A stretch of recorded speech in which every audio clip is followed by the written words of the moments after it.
In the 1960s, the Chinese government launched a series of excavations in the ancient capital of Xi'an. What they found was so important that it changed the course of history. But what did they find? And why is this place called Xi'an? The city of Xi'an was once known as Chang'an, which means eternal peace. It's an ancient city steeped in thousands of years of history. Back in 200 BC, the Emperor of China at the time selected this exact spot to build his imperial palace. This was during the Han Dynasty, one of the most prosperous periods in Chinese history. At the time, the emperor needed somewhere to rule from, somewhere with easy access to the north and the south. Chang'an was perfect for this because it was surrounded by natural barriers. To the north were steep mountains and to the south was a wide river. The only places that could be accessed were the east and the west, making it easy to defend and control. So the Emperor of China moved his palace here and made Chang'an the new capital city. At its peak, the city was huge. It had towering walls that were over 14 meters high and 5 meters thick.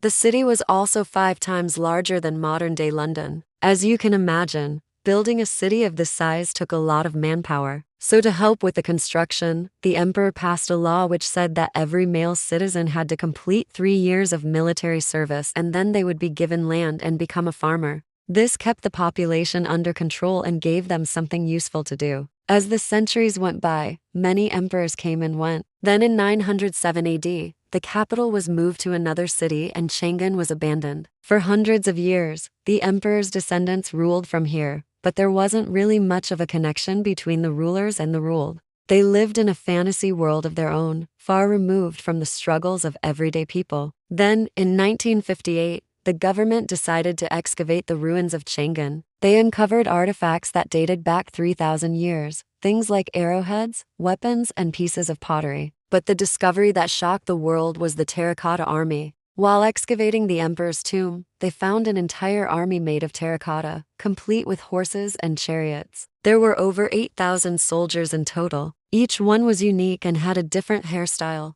a different face, and even a different expression. They were all handcrafted and no two looked the same. It was incredible to think that all of this had been buried underground for so long. It was as if the history books had come to life. But wait, there's more. In the center of the tomb, they found the emperor himself. He was covered in gold and precious jewels. He was literally buried with all the treasures that the world had to offer. But the most fascinating thing about him was his face. You see, when he died, his features were so unique that the craftsman who was in charge of making his terracotta replica couldn't capture his likeness. After staring at the emperor's face for hours, trying to get it just right, the artisan gave up. He knew that he couldn't replicate the emperor's features without breaking the rules. So instead of taking a risk, he buried the emperor with a copy of an earlier emperor. This way, the emperor would be honored, but his unique features would remain a secret. To this day, no one knows what the first emperor of China actually looked like. The terracotta army and the emperor's tomb are now a UNESCO World Heritage Site.